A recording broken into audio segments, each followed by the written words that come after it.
kami berikan kesempatan kepada pakar hukum tata negara, Ibu Dr. Viviana Wisnaini, SHM HUM. Ya, terima kasih Bu Agustina selaku pimpinan sidang. Assalamualaikum warahmatullahi wabarakatuh. Waalaikumsalam warahmatullahi wabarakatuh. Selamat siang dan salam sejahtera untuk kita semua. Jadi saya kebagian tugas ya, jadi menganalisis dari segi ketatanegaraan. Jadi nanti di sini mungkin saya akan lebih banyak mengulas pada peraturan perundang-undangannya. Analis kebijakan pemerintah yang pernah ada mengenai pengangkatan GTK honorer dari waktu ke waktu dan dihapusnya formasi CPNS tahun 2021. Ya, jadi mengenai ASN ya, ASN itu diatur dalam Undang-Undang Nomor 5 Tahun 2014, di mana yang namanya ASN itu terdiri dari PNS dan P3K. Ya, jadi di undang-undang itu secara yang namanya ASN itu terdiri dari PNS dan P3K. Tetapi walaupun sama-sama diatur ya dalam undang-undang, tetapi memang terdapat status kemudian hak ya yang berbeda antara PNS dan P3K. Ya, jadi statusnya itu sangat berbeda ya. Jadi kalau PNS merupakan pegawai ASN yang diangkat sebagai pegawai tetap oleh pejabat pembina kepegawaian dan memiliki nomor induk pegawai secara nasional. Kemudian P3K merupakan pegawai ASN yang diangkat sebagai pegawai dengan perjanjian kerja oleh pejabat pembina kepegawaian sesuai dengan kebutuhan instansi pemerintah dan ketentuan undang-undang. Nah, kemudian ada perbedaan hak. Jadi sebenarnya kan tadi dinyatakan bahwa yang namanya ASN itu terdiri dari PNS dan P3K. Tetapi ada perbedaan hak ya antara PNS dan P3K. Next. Jadi ada perbedaan ya. Nah, yang pertama, PNS itu berhak memperoleh gaji, tunjangan, dan fasilitas, sedangkan P3K hanya memperoleh gaji dan tunjangan.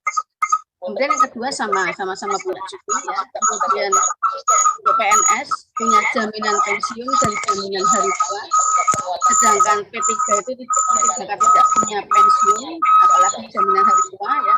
Dan perlindungan sama dan pengembangan kompetensi juga sama. Nah, selain itu, selain hak yang berbeda ya, selain hak yang berbeda ini P3K itu juga tidak punya kesempatan untuk menduduki jabatan ya. Jadi dia hanya punya kesempatan mengembangkan kompetensi tapi tidak punya kesempatan untuk mengembangkan karir dan menduduki jabatan ya. Yang mengenai kebijakan pemerintah yang pernah ada mengenai pengangkatan GTK honorer dari waktu ke waktu dan dampak dihapusnya formasi CPNS tahun 2021 ya. Jadi dari beberapa yang saya dengar kemarin kita dengan Pak Teguh dan Bukis sempat tukar pendapat gitu ya dengan para stakeholder di bidang pendidikan di Jawa Tengah dan Kota Semarang ya. Kebijakan pemerintah yang pernah ada mengenai pengangkatan GTK honorer dari waktu ke waktu dilakukan selain melalui rekrutmen CPNS juga melalui P3K ya.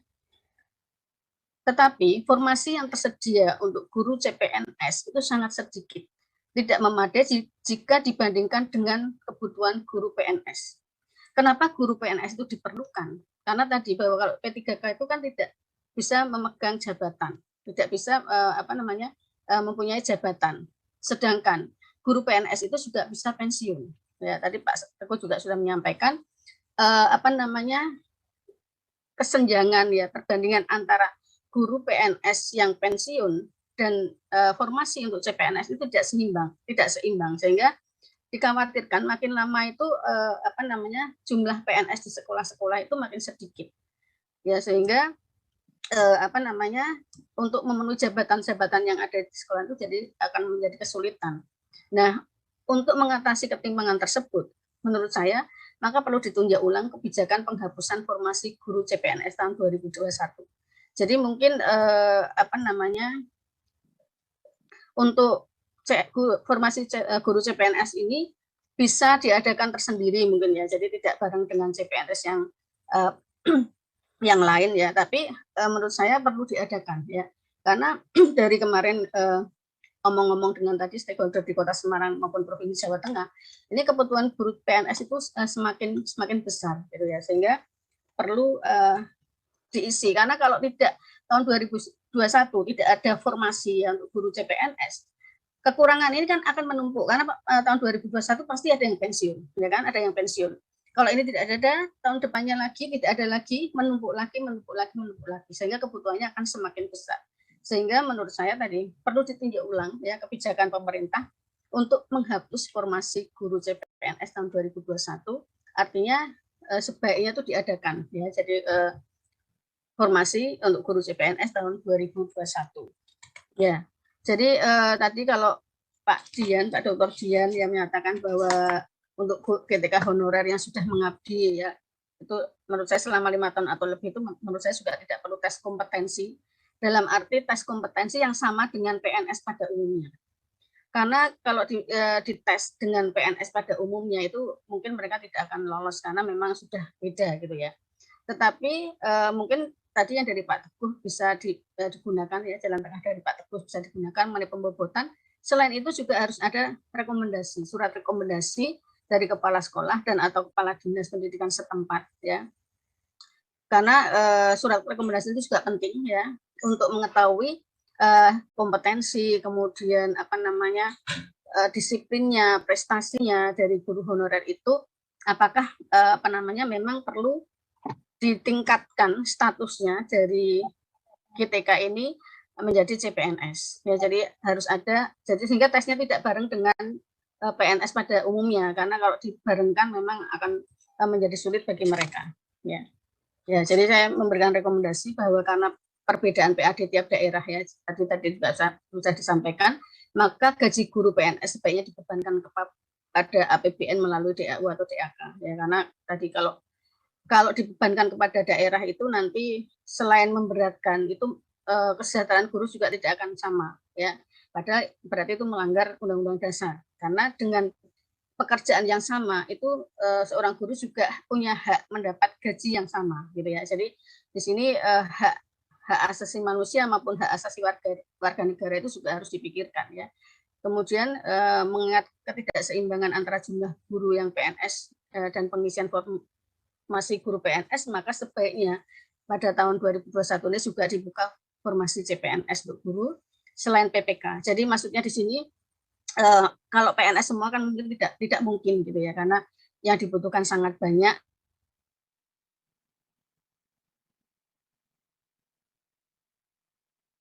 Monggo Bu Dokter, sepertinya ada kesulitan sinyal ini ya,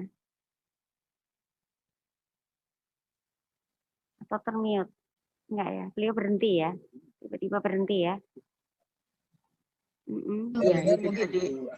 Ya, guru honorer yang sudah mengabdi lebih dari 5 tahun diberi kebijakan khusus dalam rekrutmen PNS, yaitu tanpa tes tapi harus menyertakan surat rekomendasi dari kepala sekolah dan atau dinas pendidikan setempat. Mungkin itu yang bisa saya sampaikan. Mohon maaf kalau mungkin ada yang kurang ya. Terima kasih. Wassalamualaikum warahmatullahi wabarakatuh. Waalaikumsalam warahmatullahi wabarakatuh. Terima kasih Ibu Dr. Viviana Wisnaini, SHM Hum. Dia adalah pakar hukum tata negara kita. Sekarang kita menuju kepada kembali ke pakar administrasi negara. Ibu Dr. Kis Martini, MSI. Baik, terima kasih Ibu Pimpinan Sidang, Ibu Agustina. Bapak Ibu yang saya hormati semuanya, izin saya share screen. Silakan. Saya coba melihat permasalahan terkait dengan ASN atau tenaga guru ASN di pendidikan dasar dan menengah. Sebenarnya sama cara pandang saya juga dengan Bapak Ibu yang terdahulu yang sudah memberikan pandangannya bahwa permasalahan terkait dengan pendidikan dasar menengah itu adalah adanya kekurangan guru dan di mana ini karena sudah bertahun-tahun kita tidak menerima formasi guru gitu ya, tidak ada rekrutmen formasi guru. Diperparah dengan jumlah guru pensiun setiap tahunnya itu tidak ada pengganti ya. Jadi tidak ada formasi dan tidak ada pengganti guru-guru pensiun yang jumlahnya itu banyak. Gitu. Nah, ini menyebabkan rasio guru dan murid menjadi tidak terpenuhi, dan ini menjadi sebuah permasalahan besar tentu saja kalau kita menilai bahwa guru itu adalah sokok guru dari pembangunan atau bangsa Indonesia, ya, pembangunan bangsa Indonesia. Nah, untuk mengatasi kekurangan guru ini, kemudian yang kita ceritakan tadi adalah menjadikan rekrutmen guru honorer itu bertambah, ya, membesar begitu, membesar dari tahun ke tahun itu membesar karena untuk memenuhi kekurangan yang ada.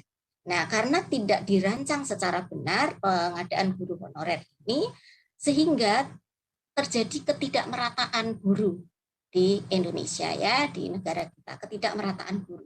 Karena apa? Tadi sudah pada disampaikan, ya, bahwa karena ini tergantung juga dengan kemampuan daerah, ya, kemampuan daerah untuk bisa memberikan tunjangan atau gaji dari para guru honorer ini. Ya, jadi itu kita bisa memahaminya. Nah, inilah yang menjadi persoalan kita. Jadi mengapa P3K itu yang sudah diputuskan pada tahun 2018 itu berjalan lambat, ya, itu fenomena yang berkembang adalah bahwa dari 2018 sampai 2020 itu penerimaan formasi guru honorer itu sangat kecil. Kemudian sistem seleksi itu dirasakan memang susah bagi guru honorer. Jadi saya ingin menyampaikan juga bahwa guru honorer atau GTK honorer itu belum tentu muda usia. Malahan kalau kita melihat pada saat penerimaan besar-besaran dari GTK, penerimaan GTK honorer itu di tahun 2005, ya, sampai 2010. Nah, kalau sekarang berarti GTK honorer itu sudah masa kerjanya lebih dari 10 tahun, Bapak Ibu. Jadi sudah tidak muda lagi, begitu, ya. Nah, ini makanya memang perlu pemetaan. Kemudian sebagian dari guru honorer itu inginnya ya PNS tentu saja, ya. Jadi kurang tertarik P3K. Ketika ada penerimaan P3K, dia nggak yakin saya ingin memilih PNS. Nah, itu. Ya.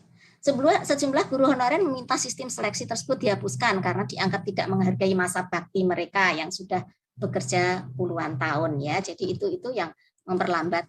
Fenomena pengangkatan GTK honorer dari waktu ke waktu, saya coba flashback 2005 sampai 2010 itu pengangkatan guru honorer ke PNS itu tanpa tes, Bapak Ibu, ya, tanpa tes. Jadi itu besar-besaran di situ, gitu. Kemudian PP nomor 48 tahun 2005 pengangkatan tenaga honorer itu didasarkan pada usia dan masa kerja. Kemudian ada PP perubahan, ya, dari PP 48 tahun 2005. Kemudian setelah ini, Ibu Bapak sekalian yang saya hormati, kita memiliki undang-undang yang memang sangat penting, ya, untuk kita perhatikan bersama. Ada undang-undang tentang ASN, yaitu Undang-Undang Nomor 5 tahun 2014, di mana kalau kita membicarakan P3K itu masuk di dalam kategori ASN. Sehingga kalau kita memang mau memegang undang-undang ini, pengangkatannya harus berdasarkan pada kualifikasi, kompetensi, kinerja, ya, bukan pada senioritas, ya, bukan pada masa kerja. Tuh. Karena ingin yang ditonjolkan adalah merit system di dalam undang-undang ASN ini. Begitu. Sampai pada kewenangan yang ideal mengatur P3K. Ya, mengingat pendidikan adalah kewajiban negara untuk mewujudkannya, maka sebaiknya terkait dengan aparaturnya diatur oleh pemerintah pusat. Jadi saya sepakat dengan kawan-kawan sebelumnya. Hal tersebut agar manajemen kepegawaian tertata dengan baik sesuai dengan Undang-Undang Nomor 5 tahun 2014 tentang ASN. Gitu. Kemudian GTK honorer luar biasa jasanya untuk pendidikan itu juga perlu dihargai, ya. Perlu diselesaikan secara tuntas oleh pusat. Ya, kenapa saya tekankan di sini? Karena tadi saya sudah sampaikan bahwa 1 juta itu belum cukup, tapi sudah luar biasa, begitu kan? Keberanian pemerintah untuk menerima 1 juta, ya. Tetapi masih ada yang masih ada yang belum bisa tercover di dalam P3 itu. Gitu. Kemudian bersamaan dengan pengangkatan P3K, ini juga tadi sudah disampaikan oleh Bu Neni, maka diperlukan pengangkatan ASN yang CPNS. Ya, karena apa? Karena ini dibutuhkan untuk jabatan tertentu yang tidak bisa dipenuhi oleh P3K. Ya, jadi ada jabatan-jabatan tertentu di sekolah yang tidak bisa dipenuhi oleh P3K. Padahal kita tahu PNS itu dari tahun ke tahun berkurang, pensiun ya itu banyak sekali pensiun karena sudah bertahun-tahun tidak diisi, maka nanti akan terjadi kekurangan ya, defisit gitu, dari PNS atau ASN untuk bisa menduduki jabatan tertentu gitu. Pak Ibu, saya kira itu yang bisa saya sampaikan untuk hari ini. Monggo kita bisa diskusi. Terima kasih atas waktunya. Ya, matur nuwun, terima kasih sekali Ibu Doktor Pakar Administrasi Negara, ya.